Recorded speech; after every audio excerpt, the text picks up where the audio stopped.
关市合并升格，为加速各地老旧社区大楼进行完善的都市更新。议员王家珍提案，希望市府要加速办理，让市民会用住得更加安心便利。对此，市府都市发展局长庄德良回应。目前全市的围绕重建有150件，另外在自主更新有20多件办理当中。所谓的新营的建物，它的样貌实在是参差不齐，造成了台南到现在6都了，进入第7年尾巴了，我们还是没有一个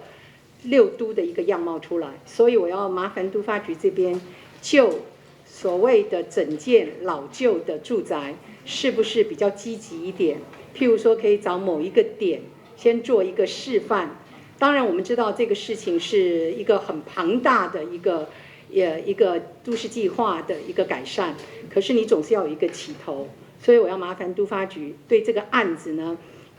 审慎的考量。是不是为台南市再次的这个都更的紧密？实际上，台南市的这个都更的部分现在我们大概已经有这个像围绕重建部分大概已经完成大概150件，而自主更新的部分大概目前大概有20多件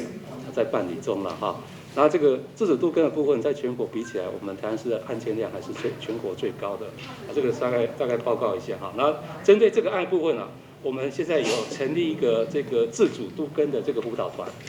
辅导团那所以这个相关的这个社区如果有需要的话，都可以来我们辅导团大概主动会来进行协助那王委员的这个提案部分会后我大概会把详细的这个辅导办法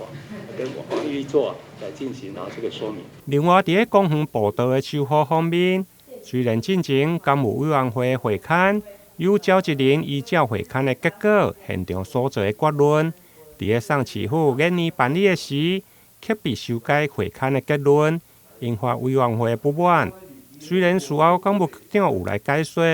不过议员认为会刊的结论是经过多数人的意见所做的决定，市府不应该随便来更改。台南新闻林根采访报道。